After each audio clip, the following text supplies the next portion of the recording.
لما الناس تتكلم الحركة الإسلامية علي كرتي والحركة الإسلامية إبراهيم محمود وجناح الحرب، ويعني الناس تفهم ليه علي كرتي مثلا أو المجموعة دي هنا. ما شوف يعني في الاخر انت ما هو ده زول اللي بيدير الجناح بتاع الحرب ده.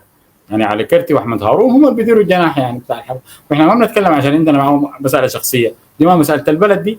بل ليله ابشي اسال الكتائب اللي اتكونت دي كلها، هيقول لك والله انا مشيت لقيت احمد هارون وعلي كرتي في عبره، ونحن والله مشينا لقينا فلان احمد هارون وعلي كرتي في كسله، ونحن قبل الحرب دي لقينا علي كرتي في الحته الفلانيه. هو الزول كانوا شغالين الحرب بيعبوها يعني، هم الناس الان اللي بيصرفوا على الحرب دي واللي بيكونوا الكتائب كل يوم دين ما هم دين نفس الناس دين.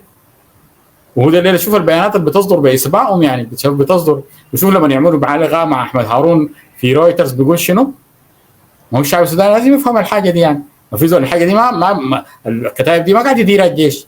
شفنا الناس الشغالين في تعبئتها عشان بحدد ده في الاخر دي عندها فاتوره سياسيه.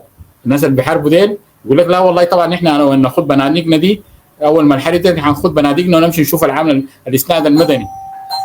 طبعا ده ما صحيح يعني. مع علي كرتي ده هو اللي بيدور الموضوع ده يا احمد، وهو اللي بيعبوا في الكتائب، وهم اللي بيديروا في المشهد بتاع الحرب ده، وهم اللي كل يوم بيعملوا، وهم اللي بيدفعوا. شفت الاعلام ده ذاته والناس الشغالين والغرف الشغاله دي كلها هم بيديروهم، وده بيضللوا في الشعب السوداني ده هم ناس علي كرتي ده. واحنا مهمتنا شنو؟ احنا مهمتنا نكشف الحقيقه، نتكلم بشكل مباشر من المسائل دي، ويعني دي المرحله دي الناس لازم يتكلموا بطريقه مباشره ويسموا الاشياء باسمائها بشكل مباشر.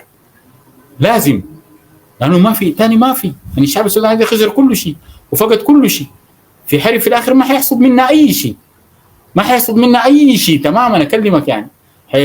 حيحصد منا حمضنك، عدم وجود دوله، عدم وجود حكومه، عدم وجود اي شيء، فقد اي شيء. ما في زول بيرعاه يعني. الليله كان دخلوا عليك ناس في بيتك نهبوك ولا عملوا اي مصيبه زمان، انت ما حتعرف تمشي وين، وما في جهه بتجيب لك زول يعني. خلاص يعني هيبه الدوله منهاره. الليله شوف لما الناس زياره كامل ادريس يمشي السعوديه، الناس ما بيكونوا فاهمين يمشي لشنو يعني، ما عارف يعمل شنو، وما في زول بيهتم بالمساله دي يعني. ده وضع سيء جدا جدا يعني. عشان كده الاشياء لازم تسمى باسمائها.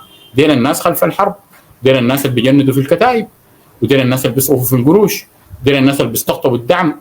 والليله جبريل ابراهيم ده لما فرضوا عليه العقوبات قالوا لانه كان عنده علاقه مع ايران فتحوها الاسلاميين، ودي حاجه خطيره يعني. لما نكون وزير ماليه تفرض عليه عقوبات زي دي، ما خلاص دي ازمه بتتحملها كل الدوله كل الحكومه يعني. ده العقوبات دي ما على جبريل، العقوبات دي حيتاثر بها الشعب السوداني مباشره.